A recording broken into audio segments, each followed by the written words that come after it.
Summer season is when us Michiganders go outside and enjoy the sun, grill some chicken or burgers, celebrate America, and have fun out on the water. With that fun, however, comes a number of hazards and a lot to consider to keep yourself, others, and your home safe. Joining us now is Dave DeBoer, Deputy Fire Marshal in West Bloomfield Township. Dave, thanks for being with us today. Hey, thanks for having us, Tyler. We're happy to be here. Appreciate having you on. So you're outside at your grill as this is the grilling season in West Bloomfield, Yep. in the state of Michigan. People are going to be outside. They're going to be grilling at their homes. But there are some common mistakes that are made that can be very hazardous, not only to the person that's operating the grill, but to the home and everyone inside as well. That's true. And we're glad that you were able to have us on today to discuss that. We got the grill here. We've already seen a fire over the weekend caused by a grill, just a week into the grilling season, and already we've had somebody have a fire by using a grill inappropriately. So remember, if you have a grill that's propane or natural gas driven like this grill here at the fire station, you want to use those fuels for it. Don't try to substitute another fuel. Don't put charcoal into a gas grill. Don't put wood into a gas or charcoal grill. They're not designed for it. They're designed to be used specifically with the fuel that they have. This one's natural gas. We have the shutoff behind it. It's easy to get to. It's something we can access and turn off if something goes wrong. One very important thing is checking the little tubes that come out behind each one of these knobs that services each of those burner tubes. It can build up debris in there, and you can build up spider webs in there, of all things, that'll block the gas flow. And what'll happen is people will turn their grill on, they'll walk away from it, which we don't recommend you do. And that that gas blows back out the front and eventually catches fire, and it starts the knobs on fire. And we see people get burned or injured trying to shut those knobs off in a hurry when they should just go over and shut the fuel source off.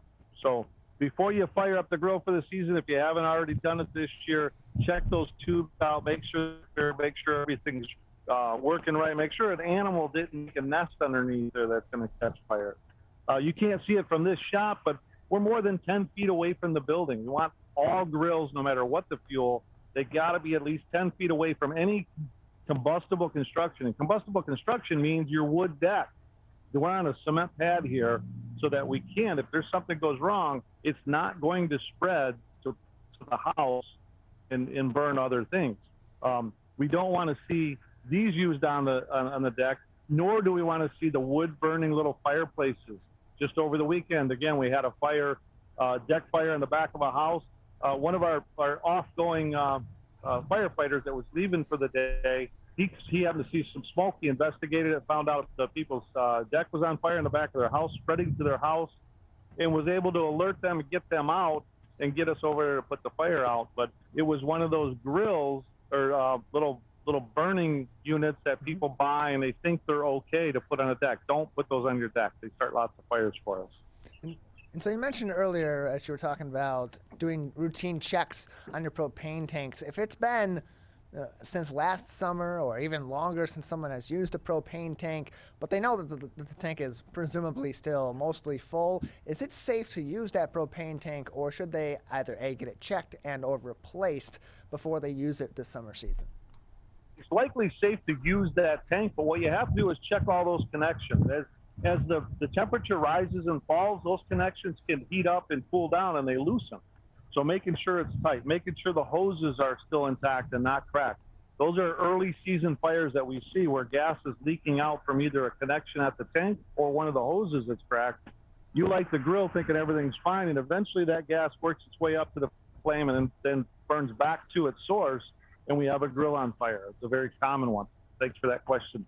And other things we see is people putting these in their garage. Do not put a grill. If it's raining out, maybe don't grill that day, but don't put these in the garage. We see a handful of fires every summer from people putting their grills into their garage from any fuel source, whether it's propane or charcoal. It's a bad idea to bring it inside the home.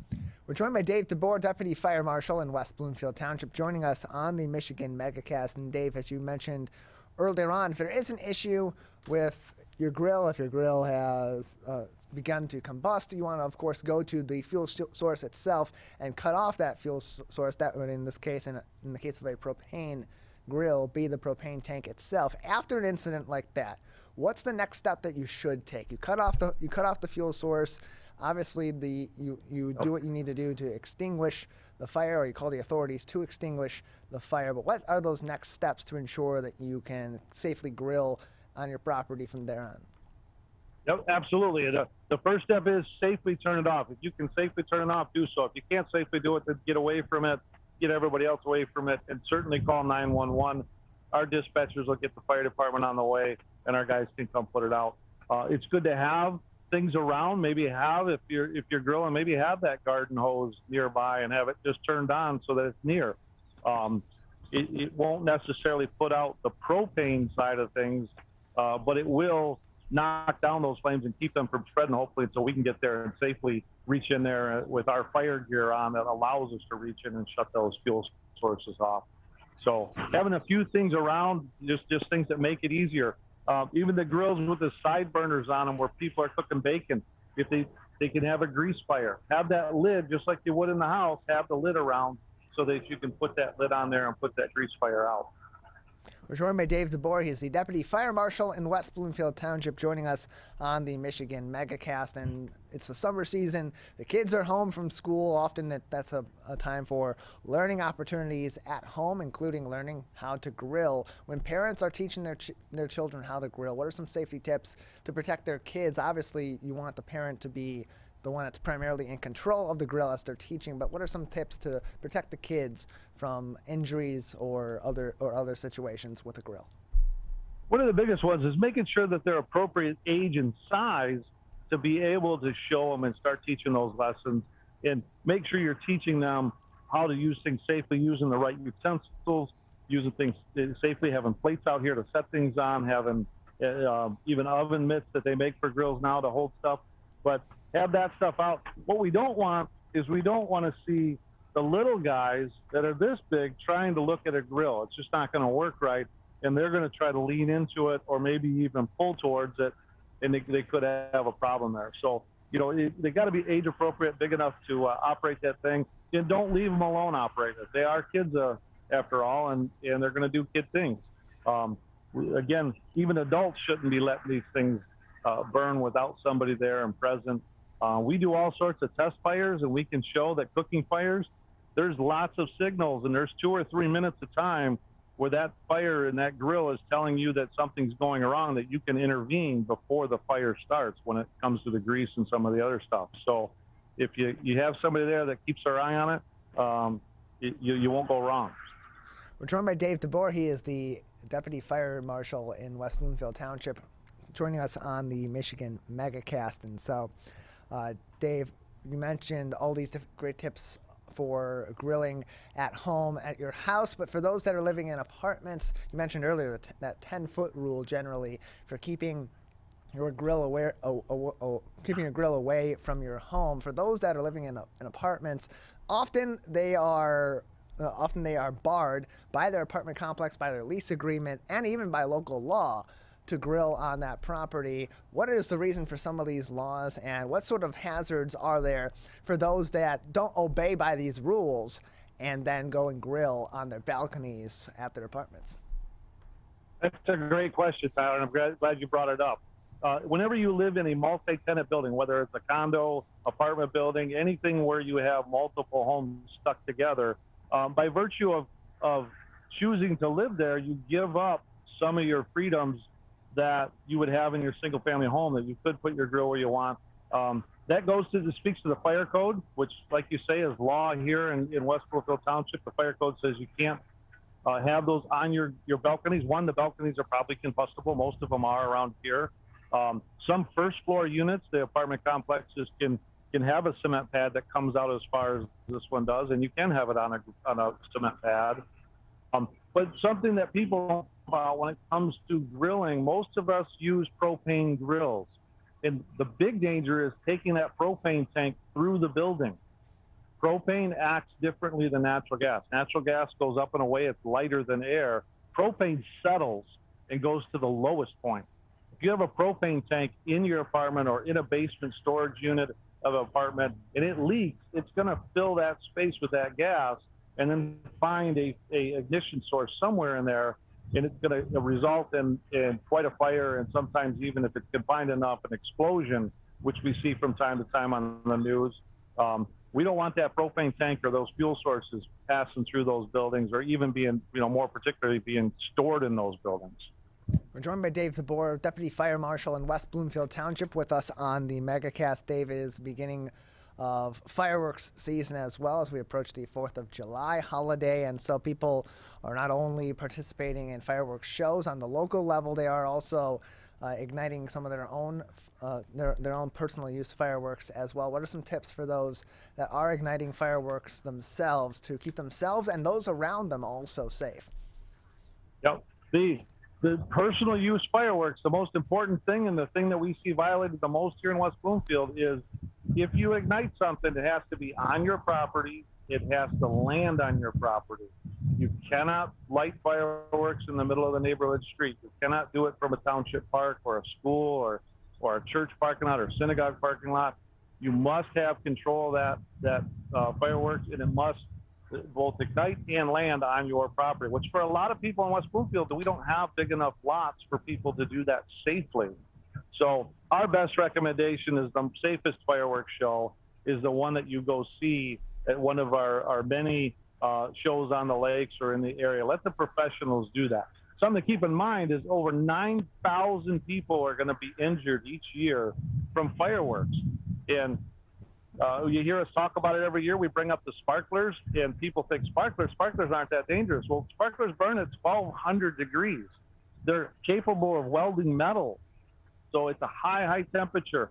Of the 9,000 or more people that are going to visit the ER with burns related to fireworks this year, over a quarter of them are going to be because of just sparklers themselves. Sparklers are actually the most frequently used fireworks that can injure somebody. But the other ones, we're seeing a lot of them. Over the weekend, we had a construction site fire because somebody was shooting fireworks in their neighborhood. They were lighting it in the streets, letting it go up, and it wasn't landing back where it should.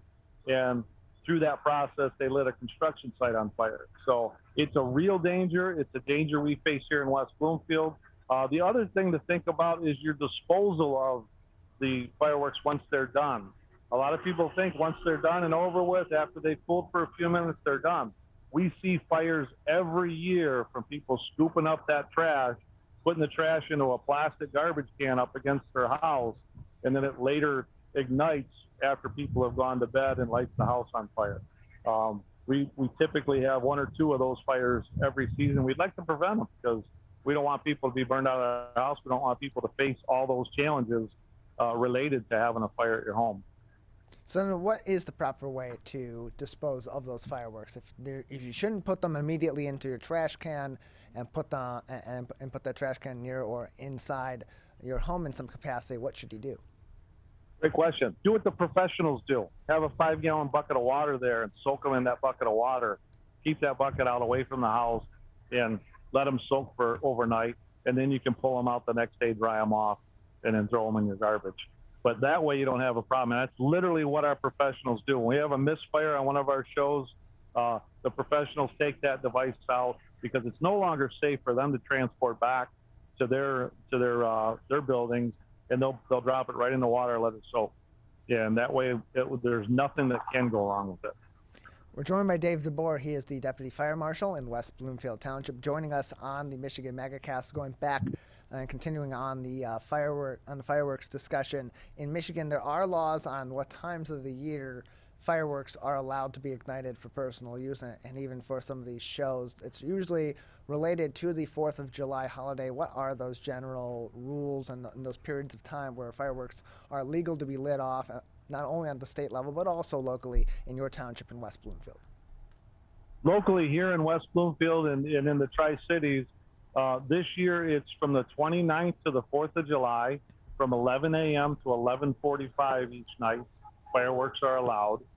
They're allowed the 3rd and 4th of September for the Labor Day weekend, again till 11:45 at night.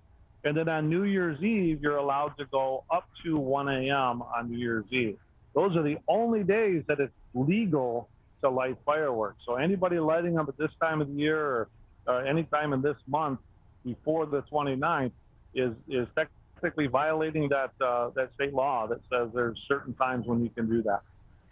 More information can be found by consulting with your local fire department, your local city, township, village, or municipality, or by visiting Michigan.gov as well. We're joined by Dave DeBoer. He's the Deputy Fire Marshal in West Bloomfield Township, joining us on the Michigan Megacast. Any other summer fire issues or summer hazards that we haven't discussed today, Dave, that would be important for our audience to keep in consideration this summer?